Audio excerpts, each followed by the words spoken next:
All right, what are the solutions of the compound inequality? Solve them and then graph it. We're going to do, remember what I said about if the, normally in solving an equation, we say if you do it to one side, you do it to the other. Now what we're saying is if you do it to one part, you do it to all parts. And what we're doing here is we're looking to isolate x right here. Right now, x is being multiplied by 2, and then 4 is being subtracted from it. And because we're undoing it, we are going to undo the last thing that happened. The last thing that happened would have been that minus 4, so we add 4. We add it to all three parts. Okay? And what we get is 2 is less than or equal to 2x, which is less than 12. Now we have to divide both sides by 2 because that's the coefficient of the variable right here. So divide everything by 2, and we get 1 is less than or equal to x, which is less than 6. Okay? So if I label these, let's say this is 0, and this is 1, 2, 3, 4, 5, and this is 6, 7, 8, 9, 10. And going backwards, -1, -2, -3, -4, -5. I just like to label them even if we don't quite need those values all the way down. Okay? Now, we have an endpoint at 1, and 1 is right here.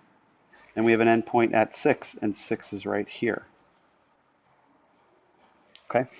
And it says x is greater than or equal to 1.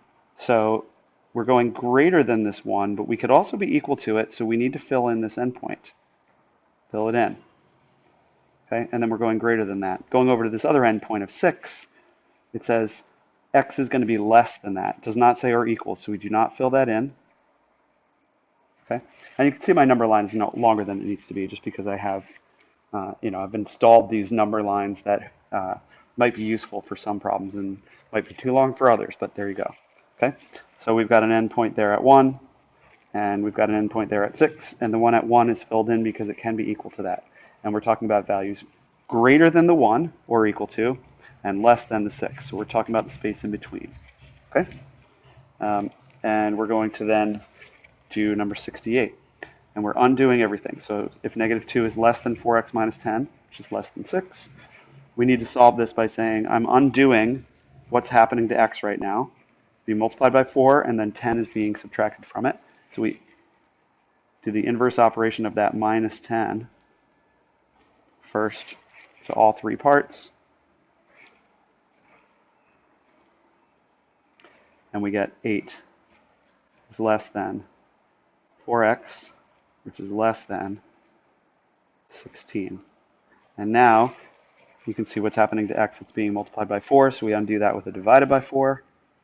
8 divided by 4 is less than 4x divided by 4, which is less than 16 divided by 4. And when we resolve that, we get 2 is less than x, which is less than 4.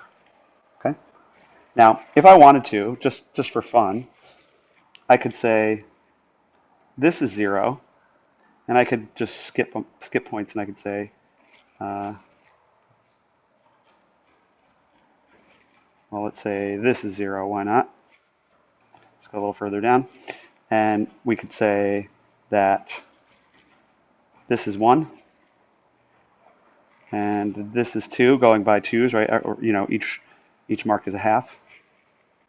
And that's 3. Just to spread it out a little more is what I'm getting at. You could do that if you wanted to. That's 4, 5, 6, 7, 8, like that if you wanted to, right? -1, -2. Okay? Oops, that should be a 4 there. And let's mark it. We've got an endpoint at 2, and we've got an endpoint at 4. And you can see that based on our inequality here, which was a single compound inequality altogether, our x is between 2 and 4, so we're going to shade the space between. And it does not say or equals, so we do not shade the points themselves. We don't 2 itself and 4 itself are not values that would solve this. Okay? That's